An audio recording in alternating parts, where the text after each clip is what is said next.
Welcome back to the report. The riots last June in Sri Lanka by a Buddhist mob resulted in thousands of Muslims and Sinhalese residents being displaced and their property looted.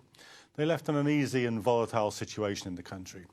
Little has been done to address the situation, and with the President announcing a snap election this January, what can the nation expect? Aath has been taking a look at the events in the 5 months since the riots. The scenes of the fateful few days of rioting in the southwest of Sri Lanka seem a distant memory, but 5 months on, remnants still linger in pockets across the country. Last week, a Muslim-owned shop was looted and attacked in the major city of Badulla. A Bodha Balasina mob entered and, due to the shopkeeper not giving credit, shouted, "This is our country, you live as we say." This incident and others are seen as instances of a bullying attitude towards the Muslim minority population in the country, which are rarely brought to account. The marginal and hardline Buddhist BBS group, who arose in the aftermath of the military victory over the Liberation Tigers of Tamil Eelam 5 years ago, have been accused of stoking up tensions in the island nation. On the 15th of June this year, in an emotive speech, one of the leaders blamed Muslims, foreigners and the government for the humiliation of the Sinhalese majority in the country. This was after Muslims in Dargah town allegedly assaulted a Buddhist monk and his driver.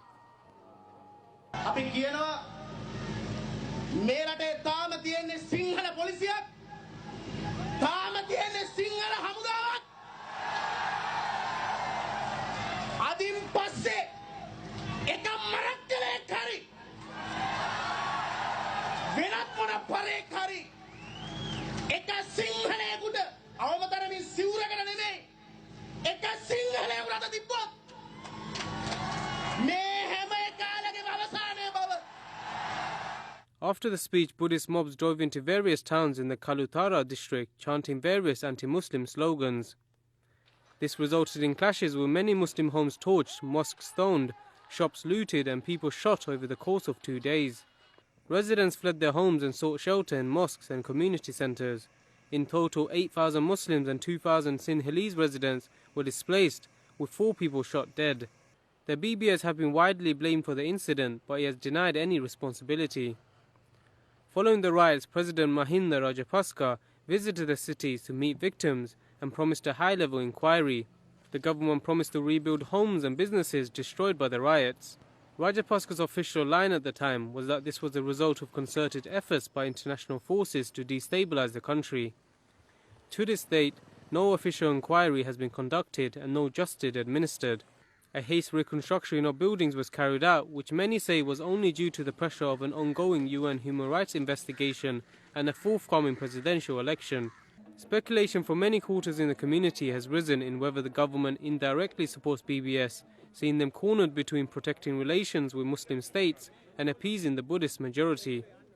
One strong word from Rajapaksa could stop everything, they say, but the president has refused to do so, as he requires Buddhist votes to win in future elections. The president has a somewhat good standing with the Muslim community, both abroad and domestically.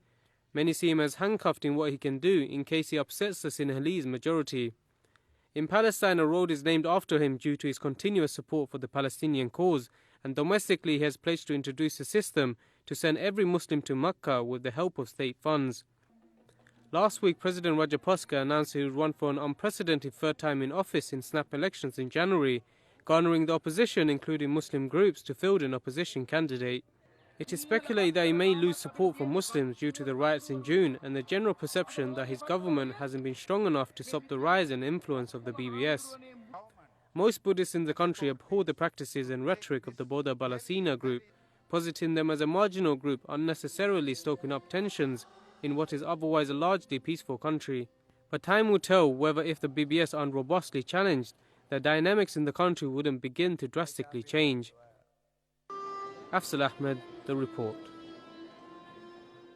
Well, with me to discuss this is Aath Salley, who's the former Deputy Mayor of Colombo and leader of the Muslim Tamil National Alliance, and Luqman Hariz, who's President of the Association of Sri Lankan Muslims. Welcome to the programme, both of you. Aath, has anything improved in the period since the riots? No, nothing has improved. And after seeing this video clip, I'm still reminded of the President's pledge given to the people that there will be an impartial inquiry and everybody responsible will be taken to task. Up to now, this has not happened.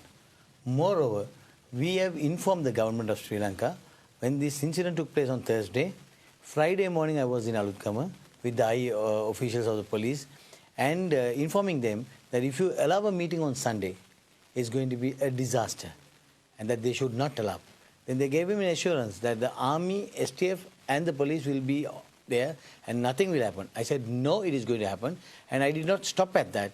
I wrote back a letter to the Inspector General of Police, handed over to him and told him that this is going to happen. If this happens, the government of Sri Lanka and you as the IGP is responsible. And it is up to that point that we came. And it happened. As we told, it happened. It was a conspiracy, whatever said and done. Because that day, the president of the country is not there. As the defense minister, he had not entrusted his duty to another minister. Nobody was appointed. Then the brother, who is the defense secretary, is also not there. And this happens.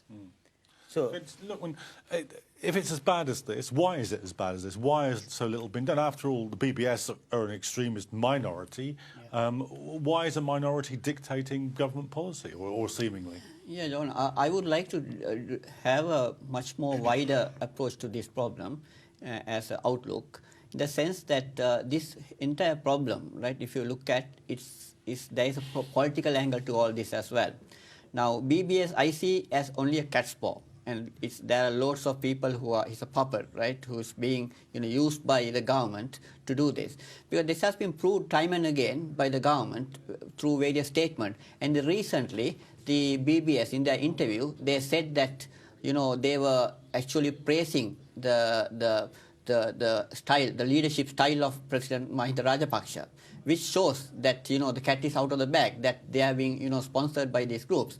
So as regards your question about this being a fringe group, I beg to differ on this, because I had the opportunity as an author and a lot of social activities, dealing with a lot of professionals among the Sinhalese Buddhist community as well. Well, there are two angles to this. One angle being that they are also getting into this, the thinking that Muslims as a whole has been having a bit of a damaging influence, damaging their singular heritage. On the other hand, that this through this the Facebook and the social networking sites, there have been concerted efforts to reach the next generation, right, to bridge hatred among those groups against the Muslims. Well, what should the government be doing?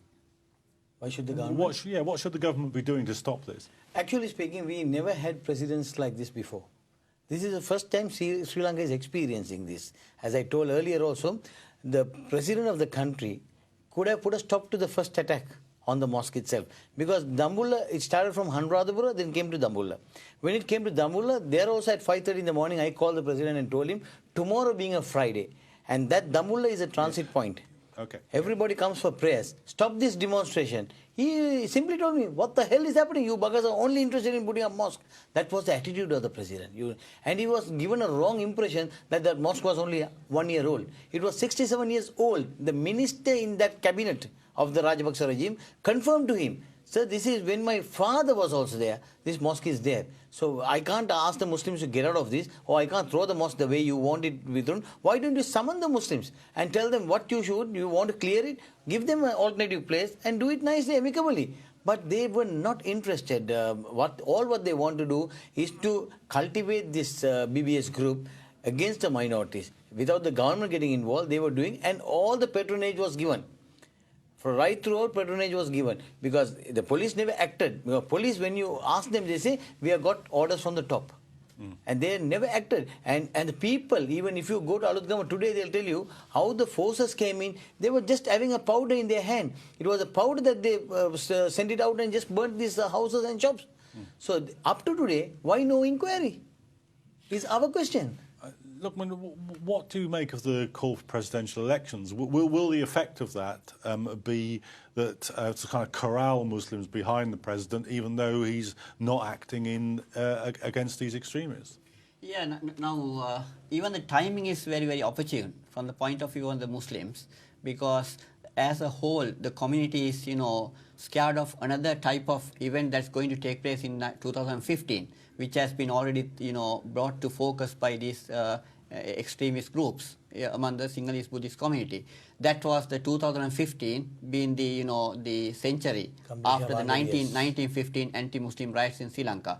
So this is being toyed as idea by these groups, and they are going to use this. Recently they used one of their role models, that is Anagalika Dharmapala, one of their the role models they follow to act against these Muslims.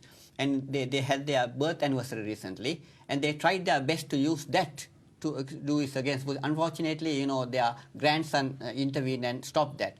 But as regards your timing, this actually Alutgama 2014 signals a very dangerous, dangerous trend in the history of communal relations in Sri Lanka. It's not an isolated incident. It's some people, the analysts say sometimes it may be a foreplay to certain events that's going to happen. So the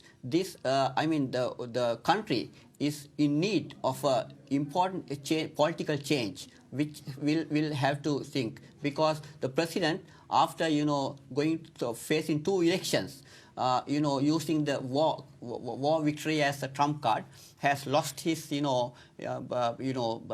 his acceptance among the Sinhalese Buddhist community. So now he has virtually given up mostly the Tamil and the Muslim votes, right? And now he is making a certain ploy to reach the average Sinhala Buddhist voter. And is that how you read it? More than that, this president was elected in 2005 with a small majority of 29,000 votes. How did that happen? Is by giving 1,000 million rupees to the LTT at that time to get the Tamil people not to vote, to prevent them from voting. The first person who came to vote will be killed, was a threat given to the Tamils. And like that, they killed 2-3 people. And that is how they managed to stop, and that is how Rajapaksa won the election. After that, it continues, and now the 3rd term of the president is an illegal term. He is being challenged now at this moment, but he has. You mean there's a legal challenge? Yeah, because the amendment to the constitution was brought in. You can't run for a 3rd term. Yeah, for the president to run the 3rd term. Then the president who approved it, the Chief Justice of this country, is challenging the president, saying, "No, I did not approve this.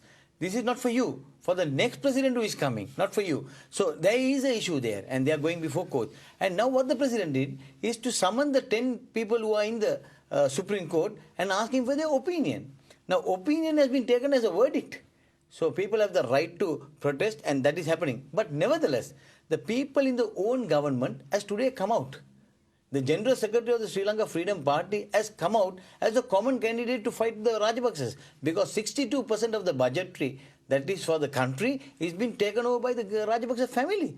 So no minister can bring a cabinet paper. When a minister brings a cabinet paper, it is being told, why don't you come through the Minister of Economic Affairs or BOI? So that has to go to his brother Basil Rajapaksa. Or why don't you come through the UDA? That goes through the Defence Minister, Defence Secretary, Gotabaya Rajapaksa. Like that, the whole thing is divided, and some minister comes and says, this is another nice project I have got for the country. No, I saw a similar project my son is having. Why don't you talk to him and try to do something? Okay. This is how the entire country has been robbed by the Rajapaksas. Okay, we're going to have to leave it there.